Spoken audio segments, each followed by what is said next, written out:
जिन्नी माया आती है सारी जमा करके ही रख लेंदे हो। तो प्रहन चारी आए तिसको तो देहो नीके खोआए। क्योंकि उन्होंने भैन लगते ने माता जी, फिर वो इस हिसाब नाल गल कर सकते हैं। कहते दूजी गल एक होर भी है, चलो कोई नहीं आप नहीं चंगी खानी, कोई प्राहुणा आए उन्होंने कुछ बना के खवा दिया करो। कोई सब्जी जो कोई प्राहुणा आता है उन्होंने तो प्राहुणचारी के हेतु तुसीं खवा सकते हो। कै मम सम सबके संग करो अस आहार को आगे धरो। फिर कहते हैं कि मेरे वर्गा ही वरतारा सारे नाल ही वापरता है, जिहड़ा भी तुहाडे घर आउंदा है कि उन्होंने इसे तरीके नाल ही तुसीं प्रशादा छकाउंदे हो। श्री गुर अमरदास की तनिया सुनकर भानी बानी भनिया। श्री गुरु अमरदास जी महाराज जी की कन्या माता भवनी जी वो ये गल सुन के फिर अपना उत्तर दिंदे हन। सुनो भ्रात भोजन अस खावत कहूँ समय एहो पीनह पावत। कहते भरा जी अज तो यह भी मिल गया, कई बारी ऐसा भी टाइम आता है ऐसा भोजन नहीं साध संगत ऐसा जगत के गुरु ने ऐसे संताप के निकलते। कहते अज तो तुसीं ये भी छक लिया, कई बारी ऐसा भोजन भी नहीं मिलता है।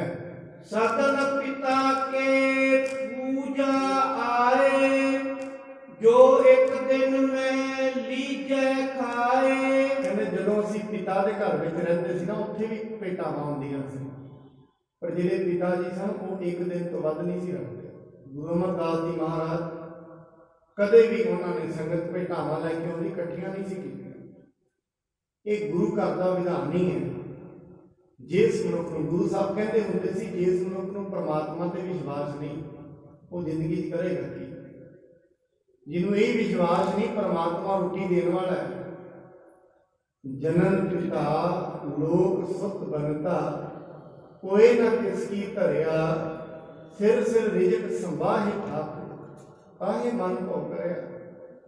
फिर डर कहता है। इस करके गुरु अमरदास जी कहते सी जो कुछ अज आया खवा दिओ संगत नूं। कईयां ने कहना सतगुरु जी रख भी लो कुछ सवेरे की खावांगे। सतगुरु जी कहते जे सवेरे दिन चढ़ेगा भोजन भी रब ने भेजना है। जिन्नी दुनिया ने पैदा की है साध संगत ये मनुख का हंकार है, सिर्फ यही तो तोड़ना है मनुख ने। मनुख नूं इवें लगता है मैं कमाउणा ते भोजन आउंदा है, उल्टा हो गया। मैं किते दुकान ते नौकरी ते जाना हाँ ते भोजन आउंदा है, पर गल ऐसी नहीं है। वो भेजदा है ते भोजन आउंदा है। गुरबाणी दे विच ना दो शब्द ने जिन्हां दे विच जे आउंदा है। बाणी ये कहती है जे किते परमात्मा की कृपा हो जाए ना फिर मनुख नूं लखां ही पदार्थ मिल सकते, पर जे उसकी नज़र पुट्ठी हो जाए लखां पदार्थ चले भी जाते हैं। मनुख जिन्ना मर्जी जतन कर दे तो एक रुपया भी घट नहीं रहता। लख खुशियां पातशाहियां जे शब्द है जे सतगुर नदर करे। अगे एक शब्द होर भी है ऐसा भी नदर उपट्ठी जे करे। जे किते परमात्मा नजर पुट्ठी कर ले फिर की करता है सुल्ताना घाव कराएंदा दर मंगण भिख ना। वड्डे वड्डे राजियां नूं भिखारी बना दिंदा है ते लोकां दे घरां 'च भीख भी मंगदे ने, वो भी नहीं मिलदी। एवें भी हो जाता है, दोवें गल्लां हो सकदियां। इस करके भोजन असीं नहीं कमा रहे। बाणी कहंदी ना कर चिंता है करते। बाणी के शब्द होंगे तू काहे डोले प्राणिया तुद रखेगा सिरजनहार जिन पैदाइश तू किया सोई दे अदा। ये प्राणी तू क्यों डोलता है? जिसने तेनों ये रूप दिता है ना, जिसने पेट लाया है भोजन भी उन्हें बनाया। ये खेड चल रही है दुनिया से। उन्हें अपनी खेड दे विच किसी को भुखा रखे, किसी को इन्ना रजा दिता है पता ही नहीं की कुछ। बाणी दे विच एक शब्द होता है जपजी साहिब, ਉਹਦੇ ਵਿੱਚ सतगुरु जी महाराज ये कहते हैं केतियां दूख भूख सद मार ਇਹ ਪੈਦਾਤ ਤੇਰੀ ਦਾਤ। ਕਈ ਲੋਕ ਐਸੇ ਨੇ ਸਦਾ ਹੀ ਭੁੱਖੇ ਨੇ, ਸਦਾ ਹੀ ਮਾਰ ਵਿੱਚ ਜੀ ਰਹੇ ਨੇ, ਪਰ ਸਤਿਗੁਰੂ ਜੀ ਕਹਿੰਦੇ ਨੇ ਇਹ ਵੀ ਉਹਦੀ ਵੀ ਦਾਤ ਹੈ, ਭਾਵ ਇਹ ਵੀ ਉਹਦਾ ਭਾਣੀ ਹੈ। ਉਹਦੇ ਹੁਕਮ ਦੇ ਵਿੱਚ ਕਈਆਂ ਕੋਲ ਇੰਨਾ ਕੁਛ ਹੈ ਪਤਾ ਹੀ ਨਹੀਂ ਹੈ, ਕਈਆਂ ਕੋਲ ਕੁਛ ਵੀ ਨਹੀਂ, ਪਰ ਹੁਕਮ ਉਹਦਾ ਹੀ ਹੈ, ਉਹਦੇ ਹੁਕਮ। ਇਸ ਕਰਕੇ ਮਨੁੱਖ ਨੂੰ ਇਹ ਹੰਕਾਰ ਹੋ ਜਾਂਦਾ ਹੈ ਜਦੋਂ ਇਹਦੇ ਕੋਲ ਕੋਈ ਪਦਾਰਥ ਆ ਜਾਏ ਨਾ। ਤੇ ਅਕਸਰ ਮਨੁੱਖ ਗੱਲਾਂ ਕਰਦੇ ਸੁਣੇ ਜਾਂਦੇ ਨੇ, ਅਸੀਂ ਬੜੀ ਮਿਹਨਤ ਕੀਤੀ ਹੈ, ਮਿਹਨਤਾਂ ਕਰ ਕਰਕੇ ਆ ਇੰਨਾ ਵੱਡਾ ਖੜਾ, ਜੇ ਨਾ ਕਿਤੇ ਮਿਹਨਤ ਕਰਦੇ ਹੋ ਜਾਣਾ ਸੀ ਕਿਤੇ। ਸਾਧ ਸੰਗਤ ਬਾਹਰੋਂ ਲੱਗਦਾ ਹੈ, ਕੁਝ ਸਟੇਜਾਂ ਹੁੰਦੀਆਂ ਨੇ ਸਮਝ ਲਈਆਂ।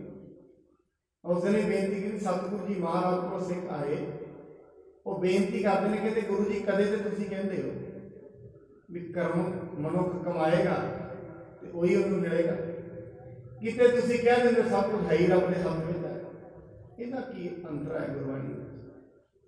ਮਹਾਰਾਜ ਕਹਿੰਦੇ ਅਸਲ ਦੇ ਵਿੱਚ ਕਹਿੰਦੇ ਜਿਵੇਂ ਪਹਿਲੀ ਕਲਾਸ ਦਾ ਬੱਚਾ ਹੈ, ਪਹਿਲੀ ਕਲਾਸ ਦੇ ਬੱਚੇ ਨੂੰ ਇੱਕ ਦਾ ਤੇ ਪਤਾ ਹੈ, ਇੱਕ ਤੇ ਇੱਕ ਜੋੜ ਦੀਏ ਦੋ ਹੋ ਜਾਂਦੇ ਨੇ, ਉਹਨੂੰ ਨਹੀਂ ਪਤਾ। ਅਸਲ ਤੇ ਇੱਕ ਤੇ ਇੱਕ ਹੀ ਦੋ ਬਣੇ ਨੇ, ਉਹਨੂੰ ਨਹੀਂ ਪਤਾ, ਇੱਕ ਦਾ ਤੇ ਪਤਾ ਹੈ। ਦੂਜੀ ਤੀਜੀ ਕਲਾਸ ਨੂੰ ਪਤਾ ਲੱਗ ਜਾਂਦਾ, ਪੰਜਵੀਂ ਕਲਾਸ ਚ ਉਹਦੀ ਸਮਝ ਕੁਝ ਹੋਰ ਹੁੰਦੀ ਹੈ, ਸੱਤਵੀਂ ਚ ਹੋਰ ਹੁੰਦੀ ਹੈ, 10ਵੀਂ ਚ ਕੁਝ ਹੋਰ ਹੁੰਦੀ ਹੈ, 12ਵੀਂ ਚ ਸਮਝ ਕੁਝ ਹੋਰ ਹੁੰਦੀ ਹੈ। ਇਵੇਂ ਧਰਮ ਦੇ ਮਾਰਗ ਦੀਆਂ ਯਾਤਰਾਵਾਂ ਨੇ, ਪੌੜੀਆਂ ਨੇ। ਅੱਜ ਸਮਝ ਕੁਝ ਹੋਰ ਹੈ, ਅੱਜ ਇਵੇਂ ਲੱਗਦਾ ਮੈਂ ਕਰਮ ਕਰਾਂਗਾ ਤੇ ਰੱਬ ਮੇਰੇ ਤੇ ਬਖਸ਼ਿਸ਼ ਕਰੇਗਾ, ਪਰ ਇੱਕ ਦਿਨ ਐਸੀ ਅਵਸਥਾ ਆ ਜਾਣੀ ਹੈ ਆਪਾਂ ਇਹ ਕਹਾਂਗੇ ਉਹ ਬਖਸ਼ਿਸ਼ ਕਰੇਗਾ ਤੇ ਮੈਂ ਕਰਮ ਕਰਾਂਗਾ। ਬਦਲਾ ਦੋ। ਅੱਜ ਇਵੇਂ ਲੱਗਦਾ ਹੈ ਮੈਂ ਕਰਮ ਕਰਾਂਗਾ ਤੇ ਉਹ ਬਖਸ਼ਿਸ਼ ਕਰੇਗਾ, ਇੱਕ ਦਿਨ ਐਸਾ ਆ ਜਾਏਗਾ ਉਹ ਬਖਸ਼ਿਸ਼ ਕਰੇਗਾ ਤੇ ਮੈਂ ਕਰਮ ਕਰਾਂਗਾ। ਇਹ ਅਵਸਥਾ ਬਣੀ। ਇਸ ਕਰਕੇ ਮਹਾਰਾਜ ਬਾਣੀ ਦੇ ਵਿੱਚ ਬਾਰ-ਬਾਰ ਕਹਿੰਦੇ ਨੇ, ਪਰਮਾਤਮਾ ਤੂੰ ਮੇਰੇ ਤੇ ਕਿਰਪਾ ਕਰ, ਤਰਸ ਪਿਆ ਮਿਹਰਮਤ ਹੋਈ, ਤੇਰੀ ਤਰਸ ਨਾਲ ਮੈਂ ਸੰਗਤ ਵਿੱਚ ਆਇਆ, ਆਪਣੇ ਆਪ ਨਹੀਂ ਆਇਆ। ਇੱਕ ਬੰਦੇ ਕਹਿੰਦੇ ਨੇ ਉਦਮ ਕਰੇਂਦੇ ਆ ਜੀਓ ਤੂੰ, ਕਮਾਵਦੇ ਆ ਸੁਖ ਪਹੁੰਚ, ਇੱਕ ਬੰਦੇ ਕਹਿੰਦੇ। ਇਸ ਕਰਕੇ ਮਨੁੱਖ ਦੇ ਅੰਦਰ ਇਹ ਹੰਕਾਰ ਹੈ, ਔਰ ਇਹ ਹੰਕਾਰ ਹੀ ਇਹਦੀ ਚਿੰਤਾ ਦਾ ਕਾਰਨ ਵੀ ਹੈ। ਇਹ ਹੰਕਾਰ ਇਹਨੂੰ ਹੀ ਤੇ ਤੋੜਨਾ ਹੈ, ਇਹ ਬੜਾ ਦੀਰਘ ਹੈ, ਪਰ ਇਹ ਟੁੱਟਣਾ, ਆਪਾ ਭਾਵ ਛੱਡਣਾ ਬੜਾ ਔਖਾ ਹੈ। ਆਪਣੇ ਆਪ ਨੂੰ ਪਰਮਾਤਮਾ ਅੱਗੇ ਸਰੈਂਡਰ ਕਰ ਦੇਣਾ ਬੜਾ ਔਖਾ ਹੈ। ਸਭ ਕੁਝ ਛੱਡਿਆ ਜਾ ਸਕਦਾ ਹੈ, ਮਨੁੱਖ ਮੱਥਾ ਸਤਿਗੁਰੂ ਅੱਗੇ ਟੇਕ ਲੈਂਦਾ ਹੈ, ਪਰਮਾਤਮਾ ਨੂੰ ਉਵੇਂ ਕਹਿ ਦਿੰਦਾ ਸਭ ਕੁਝ ਤੇਰੇ ਹੀ ਹੱਥ ਵਿੱਚ ਹੈ, ਪਰ ਬਣਾਈ ਸਭ ਕੁਝ ਆਪਣੇ ਹੱਥ ਵਿੱਚ ਬੈਠਾ ਹੈ। ਉਸ ਦਿਨ ਵੀ ਬੇਨਤੀ ਕੀਤੀ ਸਾਧ ਸੰਗਤ, ਅਰਦਾਸ ਉਸ ਦਿਨ ਹੀ ਪਰਮਾਤਮਾ ਅੱਗੇ ਕਬੂਲ ਹੁੰਦੀ ਹੈ ਜਿਸ ਦਿਨ ਇਹ ਮੰਨ ਜਾਏ ਮੇਰੇ ਹੱਥ ਵਿੱਚ ਕੁਝ ਵੀ ਨਹੀਂ, ਜਿਸ ਦਿਨ ਇਹ ਮੰਨ ਜਾਏ। ਪਰ ਉਸ ਦਿਨ ਜਿਹੜੀ ਅਰਦਾਸ ਨਿਕਲੇਗੀ ਕੋਈ ਐਸੀ ਨਹੀਂ ਹੋਏਗੀ, ਸਿੰਪਲ ਨਹੀਂ ਹੋਏਗੀ, ਕਿਉਂਕਿ ਉਸ ਦਿਨ ਸਮਝ ਆ ਜਾਏਗੀ ਹੋਏਗੀ ਮੇਰੇ ਹੱਥ ਵਿੱਚ ਕੁਝ ਵੀ ਨਹੀਂ ਹੈ, ਸਭ ਕੁਝ ਤੇਰੇ ਹੱਥ ਵਿੱਚ ਹੈ, ਮੈਂ ਕੁਝ ਵੀ ਨਹੀਂ ਜਾਣਦਾ, ਮੈਨੂੰ ਸਮਝ ਆ ਹੀ ਨਹੀਂ ਸਕਦੀ ਪ੍ਰਮਾਤਮਾ ਤੇਰੀ। हे परमात्मा ਹੋਰ ਤੇ ਦੱਸ ਕਿਹਦੇ ਅੱਗੇ ਬੇਨਤੀ ਕਰਾਂ, ਮੈਨੂੰ ਤੇ ਬੇਨਤੀ ਕਰਨ ਦਾ ਵੀ ਨਹੀਂ ਪਤਾ। ਇੱਥੋਂ ਦੀ ਹੈ ਪ੍ਰਮਾਤਮਾ ਕਿਹੜੇ ਸ਼ਬਦ ਲੈ ਕੇ, ਮੈਂ ਕਿਹੜੇ ਸ਼ਬਦ ਲੈ ਕੇ ਤੇਰੇ ਅੱਗੇ ਅਰਦਾਸ ਕਰਾਂ, ਮੈਨੂੰ ਅਰਦਾਸ ਕਰਨ ਦਾ ਵੀ ਨਹੀਂ ਪਤਾ। ਇੰਨੀ ਨਿਰਮਲਤਾ, ਇੰਨੀ ਦੁਰਬਲਤਾ। ਇਸ ਕਰਕੇ ਕਹਿੰਦੇ ਹਨ ਮਹਾਰਾਜ ਬਾਣੀ ਵਿੱਚ ਵੀ ਕਹਿੰਦੇ ਨੇ, हे ਮਨੁੱਖ ਆਪਣਾ ਕਰਤਾ ਭਾਵ ਛੱਡ, ਹੰਕਾਰ ਛੱਡ। ਇਹ ਪਰਮਾਤਮਾ ਜਿਹਨੇ ਸੂਰਜ ਬਣਾਇਆ ਹੈ, ਚੰਦਰਮਾ ਬਣਾਇਆ ਹੈ, ਉਹਦੇ ਹੁਕਮ ਦੇ ਵਿੱਚ ਏਡਾ ਵੱਡਾ ਪਸਾਰਾ ਚੱਲ ਰਿਹਾ ਹੈ। ਜੇ ਇੱਕ ਦਿਨ ਇਹ ਸੂਰਜ ਖਲੋ ਜਾਏ ਨਾ, ਇਹ ਸਾਰੀ ਧਰਤੀ ਉਦਣ ਹੀ ਖਲੋ ਜਾਣੀ। ਜਿਹੜੇ ਕਹਿੰਦੇ ਨੇ ਮੈਂ ਕੰਮ ਕਰ ਰਿਹਾ ਤੇ ਸੂਰਜ ਹੀ ਖਲੋ ਗਿਆ, ਤੂੰ ਕੰਮ ਕਿੱਥੋਂ ਕਰੇਗਾ? ਕੰਮ ਦੇ ਸੂਰਜ ਕਰਾ ਰਿਹਾ ਸਾਰਾ। ਜੇ ਸੂਰਜ ਹੀ ਖਲੋ ਗਿਆ ਸਾਰੀ ਧਰਤੀ ਉਦਣ ਹੀ ਖਲੋ ਜਾਣੀ। ਬਾਣੀ ਕਹਿੰਦੀ ਸੂਰਜ ਇੱਕੋ ਰੁੱਤ ਅਨੇਕ, ਨਾਨਕ ਕਰਤੇ ਕੇ ਕੀਤੇ। ਉਹ ਕਰਤੇ ਦੇ ਵੇਸ਼ ਵੇ ਕਿੰਨੇ ਨੇ। ਇੱਕ ਸੂਰਜ ਹੈ, ਰੁੱਤਾਂ 6 ਨੇ, ਕਦੀ ਗਰਮੀ ਸੂਰਜ ਦੀ ਹੋਈ ਹੈ, ਰੁੱਤਾਂ 6 ਨੇ। ਉਹ ਪਰਮਾਤਮਾ ਮੁਕੰਮਲ ਰੂਪ ਵਿੱਚ ਤੈਨੂੰ ਪਾਲ ਰਿਹਾ ਹੈ। ਪਰ ਸਾਧ ਸੰਗਤ ਬਾਕੀ ਜਿੰਨੀ ਵੀ ਦੁਨੀਆ ਸਭ ਸਾਧਨ ਨੇ। ਮਾਂ ਵੀ ਇੱਕ ਸਾਧਨ ਹੈ, ਪਿਤਾ ਵੀ ਇੱਕ ਸਾਧਨ ਹੈ, ਸਾਰੇ ਦੀ ਸਾਰੀ ਦੁਨੀਆ ਇੱਕ ਸਾਧਨ ਹੈ। ਪਰ ਇਹ ਜਿਹੜੀ ਗੱਲ ਹੈ ਕਦੇ ਰਜਨੀ ਦੇ ਪਿਤਾ ਨੇ ਪਰਖ ਕੇ ਵੀ ਵੇਖੀ। ਰਜਨੀ ਨੂੰ ਇਹ ਕਿਹਾ 7 ਕੁੜੀਆਂ ਨੇ ਸਾਰਿਆਂ ਨੂੰ ਪੁੱਛਦਾ ਕੌਣ ਪਾਲਦਾ ਤੁਹਾਨੂੰ? 6 ਕਹਿੰਦੀਆਂ ਨੇ ਕਿਹਨੇ ਪਾਲਣਾ? ਪਿਤਾ ਜੀ ਤੁਸੀਂ ਲਿਆਉਂਦੇ ਹੋ ਤੇ ਖਾਂਦੇ ਆ। ਰਜਨੀ ਨੂੰ ਕੋਈ ਸੋਝੀ ਹੋਈ, ਉਹ ਕਹਿੰਦੀ ਨਹੀਂ ਪਿਤਾ ਜੀ, ਤੁਸੀਂ ਸਾਧਨ ਹੋ, ਪਰਮਾਤਮਾ ਦਿੰਦਾ ਹੈ ਤੇ ਅਸੀਂ ਖਾਂਦੇ ਹਾਂ। ਕਮਾਲ ਹੋ ਗਈ, ਰੋਟੀ ਮੈਂ ਲਿਆ ਰਿਹਾ, ਮਿਹਨਤ ਮੈਂ ਕਰਦਾ ਤੇ ਪਾਲਦਾ ਪਰਮਾਤਮਾ, ਇਹ ਕਿਹੜਾ ਅਸੂਲ ਹੈ? ਕਹਿੰਦੇ ਚੱਲ ਠੀਕ ਹੈ, ਹੁਣ ਮੈਂ ਤੈਨੂੰ ਐਸੀ ਥਾਂ ਵਿਆਹ ਦਿਆਂਗਾ, ਫਿਰ ਵੇਖਾਂਗੇ ਤੈਨੂੰ ਪਰਮਾਤਮਾ ਕਿਵੇਂ ਖਵਾਏਗਾ। ਪਿੰਗਲੇ ਦੇ ਨਾਲ ਵਿਆਹ ਕਰ। ਹੁਣ ਪਰਮਾਤਮਾ ਨੇ ਤਰਸ ਵੀ ਸਾਰਿਆਂ ਦੇ ਵਿੱਚ ਪਾਇਆ ਹੈ। ਪਿੰਗਲੇ ਨੂੰ ਚੁੱਕੀ ਫਿਰਦੀ ਹੈ, ਨਾਲ ਨਾਲ ਲੋਕਾਂ ਦੇ ਘਰਾਂ 'ਚ ਰੋਟੀ ਮੰਗਦੀ ਹੈ। ਰੱਬ ਤੇ ਸਾਰਿਆਂ ਦੇ ਵਿੱਚ ਹੀ ਹੈ ਨਾ, ਕੀ ਪਤਾ ਕਿਹਦੇ ਦੇ ਵਿੱਚ ਦੀ ਆ ਕੇ ਉਹਨੇ ਕੀ ਦੇ ਦੇਣਾ, ਕੋਈ ਪਤਾ ਨਹੀਂ ਹੈ ਕਿਸੇ ਨੂੰ। ਇਹਨੂੰ ਤੇ ਕਹਿੰਦੇ ਨੇ ਤੂੰ ਅਗੰਮ ਹੈ, ਕੀ ਪਤਾ ਕਿਹਦੇ ਵਿੱਚ ਦੀ ਉਹਨੇ ਕੀ ਦੇ ਦੇਣਾ, ਕਿਹਦੇ ਵਿੱਚ ਦੀ ਆ ਕੇ ਉਹਨੇ ਕੀ ਬਖਸ਼ਿਸ਼ ਕਰ ਦੇਣੀ ਹੈ, ਕਿਸੇ ਨੂੰ ਕੀ ਪਤਾ ਹੈ। ਰਜਨੀ ਚੱਲਦੀ ਗਈ, ਹਰਿਮੰਦਰ ਸਾਹਿਬ ਦੇ ਪਾਵਨ ਸਰੋਵਰ 'ਚ ਪਹੁੰਚੀ। ਉੱਥੋਂ ਉਹਦਾ ਕੋੜ ਦੂਰ ਹੁੰਦਾ ਹੈ, ਪਿੰਗਲਾ ਠੀਕ ਹੋ ਜਾਂਦਾ ਹੈ, ਹੌਲੀ ਹੌਲੀ ਕਮਾਈ ਕਰਦੇ ਨੇ, ਰੋਟੀ ਖਾਣ ਲੱਗ ਜਾਂਦੇ ਨੇ। ਫਿਰ ਆਪਣੇ ਪਿਤਾ ਕੋਲ ਜਾਂਦੇ, ਕਹਿੰਦੇ ਪਿਤਾ ਜੀ ਤੁਸੀਂ ਕਹਿੰਦੇ ਤੂੰ ਭੁੱਖੀ ਮਰੇਗੀ, ਮਰੀ ਤੇ ਨਹੀਂ, ਰੋਟੀ ਤੇ ਹੁਣ ਵੀ ਮਿਲ ਰਹੀ ਹੈ। ਇਸ ਤੋਂ ਇਹ ਮਾਲੂਮ ਹੁੰਦਾ ਹੈ ਰੋਟੀ ਕੋਈ ਦੇਣ ਵਾਲਾ ਨਹੀਂ ਹੈ, ਸਭ ਦੇ ਕਰਮ ਨੇ।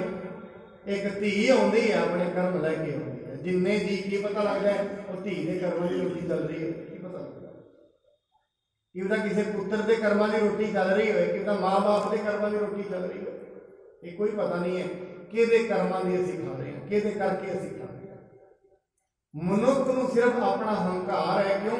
ਹੱਥ ਪੈਰ ਇਹਦੇ ਚੱਲਦੇ ਨੇ, ਬੁੱਧੀ ਦੇ ਤਲ ਤੇ ਜਿਉਂਦਾ ਹੈ। ਬੁੱਧੀ ਤੇ ਇਵੇਂ ਮੰਨਦੀ ਹੈ ਮੈਂ ਹੀ ਕਮਾ ਰਿਹਾ, ਮੈਂ ਹੀ ਸਭ ਨੂੰ ਪਾਲਣ ਵਾਲਾ ਹਾਂ। ਸੰਯਮ ਭੂਖਣ ਵਸਤਰਨ ਕੇਰਾ, ਜੋ ਤਬ ਹੋਤ ਸਰਬ ਤੈ ਹੇਰਾ। ਕਹਿੰਦੇ ਜਦੋਂ ਸਤਿਗੁਰੂ ਜੀ ਦੇ ਮਹਾਰਾਜ ਦੇ ਟਾਈਮ ਅਸੀਂ ਰਹਿੰਦੇ ਸੀ, ਉਦੋਂ ਵੀ ਸਾਨੂੰ ਕੋਈ ਰੋਟੀ ਦਾ ਇੰਨਾ ਲਾਲਚ ਨਹੀਂ ਸੀ, ਕੋਈ ਭੂਖਣਾ ਦਾ ਜਿਹੜੇ ਅਸੀਂ ਗਹਿਣੇ ਪਾਉਂਦੇ ਹਾਂ ਇਹਨਾਂ ਦਾ ਵੀ ਕੋਈ ਲਾਲਚ ਨਹੀਂ ਸੀ। ਨਾਲ ਦੇ ਸਾਰੇ ਪਾਉਂਦੇ ਸੀ, ਅਸੀਂ ਨਹੀਂ ਸੀ ਪਾਉਂਦੇ। ਪਿਤਾ ਦੇ ਟਾਈਮ ਤੋਂ ਹੀ ਅਸੀਂ ਐਸੇ ਰਹੇ ਹੋਏ ਹਾਂ। ਤੋ ਦੇਗ ਮੈਂ ਘਾਟੋ ਨਾਹੇ, ਆਵੈ ਤੇਤੋ ਜੇਤਕ ਸਭ ਖਾਹੇ। ਪਰ ਉਦੋਂ ਵੀ ਕਦੀ ਲੰਗਰ ਦਾ ਘਾਟਾ ਨਹੀਂ ਸੀ ਪਿਆ। ਜਿੰਨੀ ਸੰਗਤ ਆਉਂਦੀ ਸੀ ਸਾਰੀ ਹੀ ਲੰਗਰ ਛਕ ਕੇ ਜਾਂਦੀ ਹੁੰਦੀ ਸੀ। ਬਚਿਓ ਰਹਿਤ ਸੋ ਪਸੁਨ ਖਵਾਵੇਂ, ਤਿਸ ਤੇ ਬਚੈ ਸੋ ਨਦੀ ਬਹਾਵੇਂ। ਸਤਿਗੁਰੂ ਜੀ ਕਹਿੰਦੇ ਨੇ, ਕਹਿੰਦੇ ਉਦੋਂ ਵੀ ਜੇ ਕੁਝ ਬਚ ਜਾਂਦਾ ਸੀ ਨਾ, ਗੁਰੂ ਜੀ ਪਸ਼ੂਆਂ ਨੂੰ ਖਵਾ ਦਿੰਦੇ ਸੀ। ਜੇ ਪਸ਼ੂਆਂ ਨੂੰ ਖਵਾ ਕੇ ਕੁਝ ਬਚ ਜਾਂਦਾ ਸੀ, ਗੁਰੂ ਜੀ ਵਿਆਸਾ ਦਰਿਆ 'ਚ ਸੁੱਟ ਦਿੰਦੇ। ਰੱਖਣਾ ਨਹੀਂ ਹੁੰਦਾ, ਭਾਂਡੇ ਮੁੱਦੇ ਮਾਰ ਦਿੰਦੇ।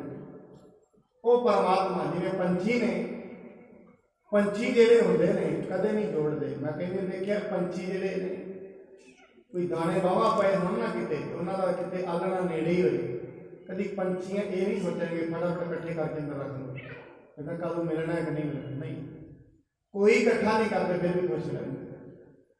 ਮਨੁੱਖ ਕੋਲ ਬਹੁਤ ਕੁਝ ਹੈ, ਫਿਰ ਵੀ ਪਰੇਸ਼ਾਨ ਹੈ। ਕਿਉਂ? ਇਹਨੂੰ ਇਵੇਂ ਲੱਗਦਾ ਹੈ ਕਿ ਇਹ ਚਲਾ ਨਾ ਆਈ ਡਰ, ਇਸੇ ਡਰ ਵਿੱਚ ਇਹ ਚਲਾ ਨਾ ਜਾਏ, ਇਹ ਭੈ ਹੈ। ਹੁਣ ਇਹ ਭੈ ਕਿਉਂ ਹੈ? ਕਿਉਂਕਿ ਆਪਣੇ ਆਪ ਨੂੰ ਕੁਝ ਮੰਨ ਰਿਹਾ ਤਾਂ ਭੈ। ਜਿਸ ਦਿਨ ਆਪਣੇ ਆਪ ਨੂੰ ਮੰਨਣਾ ਬੰਦ ਕਰ ਦੇਗਾ, ਉਸ ਦਿਨ ਹੀ ਭੈ ਖਤਮ ਹੋ ਜਾਏਗਾ। ਉਨ ਸ੍ਰੀ ਅਰਜਨ ਕੇ ਪਿਤ ਹੋਏ, ਪੂਜਤ ਚੌਦਿਸ ਤੇ ਸਭ ਕੋਏ। ਉਸ ਤੋਂ ਬਾਅਦ ਮਾਤਾ ਭਾਨੀ ਜੀ ਕਹਿੰਦੇ ਨੇ, ਗੁਰੂ ਅਰਜਨ ਸਾਹਿਬ ਜੀ ਦੇ ਪਿਤਾ ਗੁਰੂ ਰਾਮਦਾਸ ਜੀ ਹੋਏ, ਉਹਨਾਂ ਨੂੰ ਵੀ ਨੇੜੇ ਤੇੜੇ ਸਾਰੇ ਹੀ ਪੂਜਦੇ ਹੁੰਦੇ ਸਨ। ਬੁੱਧੋ 71 ਸਕਲ ਪਰਵਾਰੂ, ਚਲਿਓ ਜਾਤ ਆਚੋ ਵਿਵਹਾਰੂ। ਉਦੋਂ ਵੀ ਸਾਰਾ ਪਰਿਵਾਰ ਇਕੱਠਾ ਹੁੰਦਾ ਸੀ, ਸਾਰਾ ਹੀ ਢੰਗ ਪਰਿਵਾਰ, ਸਾਰਾ ਕਾਰੋਬਾਰ ਬੜਾ ਵਧੀਆ ਚੱਲਦਾ ਹੁੰਦਾ ਸੀ। ਤਿੰਨ ਪਾਛੇ ਇਹੋ ਭਰਾਤਾ ਤੀਨ, ਭਏ ਵਿਰੋਧੀ ਮਨ ਰਿਸ ਲੀਨ। ਪਰ ਉਸ ਤੋਂ ਬਾਅਦ ਇਹ 3 ਭਰਾ ਹੋ ਗਏ। ਫਿਰ ਬਾਬਾ ਪ੍ਰੀਤੀ ਚੰਦ ਜੀ ਨੇ ਉਹ ਗੁਰੂ ਅਰਜਨ ਸਾਹਿਬ ਜੀ ਦੇ ਨਾਲ ਈਰਖਾ ਕਰਨ ਲੱਗ ਪਏ ਹਨ।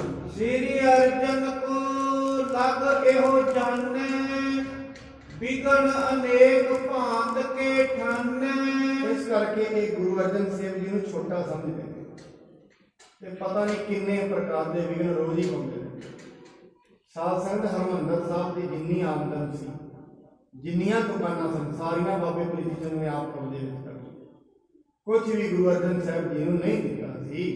सोटी कुल मह गुरता राखी, नह जाने इम धन अबेलाखी। ਪਰ ਕਹਿੰਦੇ ਗੁਰੂ ਅਰਜਨ ਸਾਹਿਬ ਜੀ ਨੇ ਸੋਢੀ ਕੁਲ ਦੀ ਇੱਜ਼ਤ ਨੂੰ ਰੱਖੀ ਹੈ, ਇਹਨਾਂ ਧਨ ਦੀ ਇੱਛਾ ਨਹੀਂ ਕਦੇ ਰੱਖੀ। ਜਿਨ੍ਹਾਂ ਨੇ ਧਨ ਦੀ ਇੱਛਾ ਰੱਖੀ ਹੈ ਉਹਨਾਂ ਨੂੰ ਗੁਰਤਾ ਕਦੇ ਨਹੀਂ ਮਿਲੀ। ਇਸ ਕਰਕੇ ਬਾਣੀ ਦੇ ਵਿੱਚ ਮਹਾਰਾਜ ਕਹਿੰਦੇ ਮਨੁੱਖ ਜੇ ਤੂੰ ਪਰਮਾਤਮਾ ਤੋਂ ਉਹਦੀ ਦਾਤ ਨੂੰ ਛੱਡ ਕੇ ਉਹਨੂੰ ਮੰਗ ਲਏਗਾ ਫਿਰ ਘਾਟਾ ਨਹੀਂ ਕਦੇ ਪਏਗਾ। ਮਨੁੱਖ ਪਰਮਾਤਮਾ ਤੋਂ ਪਰਮਾਤਮਾ ਦੀ ਦਾਤ ਤੇ ਮੰਗਦਾ ਹੈ। ਪਰਮਾਤਮਾ ਨੂੰ ਕੋਈ ਵਿਰਲਾ ਹੀ ਮੰਗਦਾ ਹੈ, ਦਾਤਾਂ ਸਾਰੇ ਮੰਗਦੇ ਨੇ। ਕੋਈ ਵਿਰਲਾ ਮਨੁੱਖ ਹੁੰਦਾ ਹੈ ਜਿਹੜਾ ਪਰਮਾਤਮਾ ਤੋਂ ਪਰਮਾਤਮਾ ਨੂੰ ਮੰਗਦਾ। ਬਾਣੀ ਵੀ ਦੱਸਦੀ ਹੈ ਕਿ ਜੇ ਮੰਗਣਾ ਹੈ ਨਾ ਪਰਮਾਤਮਾ ਤੋਂ ਫਿਰ ਉਹਨੂੰ ਮੰਗ ਲਓ। ਮੰਗਣਾ ਮੰਗਣ ਨੀਕਾ, ਹਰ ਜਸ ਗੁਰ ਤੇ ਮੰਗਣਾ। ਜੇ ਕਿਤੇ ਮੰਗਣਾ ਹੈ ਪਰਮਾਤਮਾ ਤੋਂ ਉਹਦਾ ਨਾਮ ਮੰਗੋ, ਕਿਉਂਕਿ ਜਿੱਥੇ ਉਹਦਾ ਨਾਮ ਹੁੰਦਾ ਉੱਥੇ ਬਰਕਤਾਂ ਹੁੰਦੀਆਂ ਹੀ ਹੁੰਦੀਆਂ। ਜਿੱਥੇ ਨਾਮ ਜਪੀਐ ਪ੍ਰਭ ਪਿਆਰੇ ਸੇ ਅਸਥਲ ਸੋਏ ਨ ਚੁਬਾਰੇ। ਜਿੱਥੇ ਨਾਮ ਜਪਿਆ ਜਾਂਦਾ ਉਹ ਘਰ ਵੀ ਸੋਨੇ ਦੇ ਬਣ ਜਾਂਦੇ ਨੇ। ਜਿੱਥੇ ਨਾਮ ਨਾ ਜਪੀਏ ਮੇਰੇ ਗੋਇੰਦਾ ਸੇਈ ਨਗਰ ਉਜਾੜੀ ਜੀਓ। ਭਾਵੇਂ ਜਿੱਡਾ ਸੋਨੇ ਦੀ ਲੰਕਾ ਹੋਏ ਉਜਾੜ ਬਣ ਜਾਂਦੀ ਹੈ ਜਿੱਥੇ ਨਾਮ ਨਾ ਜਪੀਏ। ਇਸ ਕਰਕੇ ਜਿੱਥੇ ਨਾਮ ਜਪਿਆ ਜਾਂਦਾ ਹੈ, ਔਰ ਇਹਦਾ ਉਦਾਹਰਣ ਸਾਨੂੰ, ਕਿਉਂਕਿ ਰੱਬ ਤੋਂ ਰੱਬ ਨੂੰ ਮੰਗੀਏ ਤੇ ਕਿੱਡਾ ਫਾਇਦਾ ਹੁੰਦਾ ਹੈ, ਇਹਦਾ ਉਦਾਹਰਣ ਸਾਨੂੰ ਮਹਾਭਾਰਤ ਤੋਂ ਮਿਲਦਾ ਹੈ। ਮਹਾਭਾਰਤ ਦਾ ਜਦੋਂ ਜੰਗ ਹੋਣ ਲੱਗਾ, ਇੱਕ ਬੰਨੇ ਅਰਜੁਨ ਤੇ ਦੁਰਯੋਧਨ ਦੋਵੇਂ ਸ੍ਰੀ ਕ੍ਰਿਸ਼ਨ ਦੇ ਰੂਪ ਵਿੱਚ ਪਹੁੰਚ ਗਏ ਇਕੱਠੇ ਹੀ ਕਮਰੇ ਵਿੱਚ। ਦੁਰਯੋਧਨ ਸਿਰ ਵਾਲੇ ਬੰਨੇ ਬਹਿ ਗਿਆ, ਜਿਹੜੇ ਅਰਜੁਨ ਜੀ ਨੇ ਬਹਿ ਗਏ ਨੇ ਪੈਰਾਂ ਵਾਲੇ। ਉਹ ਖੜੇ ਹੋਏ ਨੇ, ਅਰਜੁਨ ਨੂੰ ਵੇਖਿਆ, ਮੰਗ ਬਈ ਕੀ ਮੰਗਦਾ, ਕਦ ਤੋਂ ਆਏ? ਕਹਿੰਦੇ ਜੰਗ ਲੱਗਣ ਲੱਗਾ। ਦੁਰਯੋਧਨ ਕਹਿੰਦਾ ਪਹਿਲਾਂ ਮੈਨੂੰ ਮੰਗਣਾ ਚਾਹੀਦਾ ਕਿਉਂਕਿ ਪਹਿਲਾਂ ਆਇਆ ਮੈਂ। ਅਰਜੁਨ ਵੀ ਕਹਿੰਦੇ ਇਹੀ ਪਹਿਲਾਂ ਆਇਆ। ਕਹਿੰਦੇ ਨਹੀਂ, ਆਇਆ ਕੋਈ ਵੀ ਪਹਿਲਾਂ ਹੋਏ, ਵੇਖਿਆ ਮੈਂ ਤੈਨੂੰ ਪਹਿਲਾਂ। ਇਸ ਕਰਕੇ ਅਧਿਕਾਰੀ ਤੂੰ ਹੈ ਮੰਗਣ ਦਾ। ਮੰਗ ਕੀ ਮੰਗਦਾ ਹੈ? ਕਹਿੰਦੇ ਇਹ ਗੱਲ ਯਾਦ ਰੱਖੀ ਕਿ ਇੱਕ ਬੰਨੇ ਮੇਰੀ ਸੇਨਾ ਹੈ, ਯਾਦਵਾਂ ਦੀ ਸੇਨਾ ਸਭ ਤੋਂ ਵੱਡੀ ਸੇਨਾ ਸੀ ਉਸ ਸਮੇਂ। ਸੇਨਾ ਹੈ, ਦੂਜੀ ਸਾਈਡ 'ਚ ਮੈਂ ਇਕੱਲਾ ਤੇ ਹੈ ਵੀ ਨਹੀਂ ਹੱਥਾਂ। ਇਹ ਗੱਲ ਯਾਦ ਹੈ ਵੀ ਨਹੀਂ ਹੱਥਾਂ ਮੰਗਣਾ ਮੈਂ। ਇੱਕ ਬੰਨੇ ਮੈਂ ਇਕੱਲਾ ਹਾਂ ਤੇ ਹੈ ਵੀ ਨਹੀਂ ਹੱਥਾਂ। ਦੱਸੋ ਤੁਹਾਡਾ ਕੀ ਫੈਸਲਾ, ਕੀ ਮੰਗੋਗੇ? ਉਹ ਕਹਿੰਦੇ ਨੇ ਮਹਾਰਾਜ ਮੰਗਣਾ ਕੀ ਹੈ? ਮੈਂ ਤੇ ਤੁਹਾਨੂੰ ਮੰਗਦਾ, ਤੁਸੀਂ ਮੇਰੇ ਨਾਲ ਰਹਿਣਾ। ਦੁਰਯੋਧਨ ਖੁਸ਼ ਹੋ ਗਿਆ, ਕਹਿੰਦੇ ਇਹ ਕਮਲੇ ਦੇ ਕਮਲੇ ਰਹੇ ਨੇ ਮੰਗ ਹੋਏ। ਇਹ ਮੰਗ ਖਲੋਤਾ ਫਿਰ ਵੀ ਇਹ ਇਕੱਲੇ ਨੇ। ਇੱਧਰ ਸੇਨਾ ਹੈ, ਯੁੱਧ ਜਿੱਤੇ ਜਾਂਦੇ ਨੇ ਦੁਨੀਆ ਨਾਲ। ਕ੍ਰਿਸ਼ਨ ਇਕੱਲੇ ਨੇ, ਹੁਣ ਹੈ ਵੀ ਕੱਖ ਨਹੀਂ, ਇਹ ਕਿਵੇਂ ਜਿੱਤ ਲੈਣਗੇ? ਪਰ ਸਾਨੂੰ ਪਤਾ ਹੈ ਯੁੱਧ ਦੀ ਜਿੱਤ ਕਿਹਨਾਂ ਦੀ ਹੁੰਦੀ ਹੈ। ਇਸ ਕਰਕੇ ਜਿੱਧਰ ਪ੍ਰਮਾਤਮਾ ਹੁੰਦਾ ਹੈ ਜਿੱਤ ਉੱਧਰ ਹੁੰਦੀ ਹੈ। ਹੋ ਸਕਦਾ ਹੈ ਪਰਮਾਤਮਾ ਦੇ ਭਗਤ ਦੇ ਕੋਲ ਕੁਛ ਵੀ ਨਾ ਹੋਵੇ, ਪਰ ਜਿੱਤ ਉਹਦੀ ਹੋਣੀ ਹੈ। ਕੂੜ ਨਿਕੁੱਟੇ ਨਾਨਕਾ ਉੜ ਸਕਦੇ। ਇਸ ਕਰਕੇ ਪਰਮਾਤਮਾ ਦੀਆਂ ਦਾਤਾਂ ਤੇ ਦੁਨੀਆ ਕੋਲ ਨਹੀਂ, ਪਰਮਾਤਮਾ ਕਿਸੇ ਕੋਲ ਹੈ। ਇਸ ਕਰਕੇ ਪਰਮਾਤਮਾ ਤੋਂ ਜੇ ਮੰਗਣਾ ਹੈ, ਪਰਮਾਤਮਾ ਦਾ ਨਾਮ ਮੰਗ ਲੈਣਾ ਚਾਹੀਦਾ ਹੈ। ਜਿੱਥੇ ਨਾਮ ਆ ਜਾਂਦਾ ਹੈ ਦਾਤਾਂ ਆਪਣੇ ਆਪ ਹੀ ਆ ਜਾਂਦੀਆਂ ਹਨ। ਆਗਿਆ ਮਹਿ ਦੋਨੋਂ ਨ ਰਹਿ, ਪਿਤਾ ਜਾਨ ਉਚਤਾ ਕੋ ਚਹੈ। ਇਸ ਕਰਕੇ ਇਹਨਾਂ ਦੋਵਾਂ ਨੇ ਗੁਰੂ ਜੀ ਦੀ ਆਗਿਆ ਨਹੀਂ ਮੰਨੀ।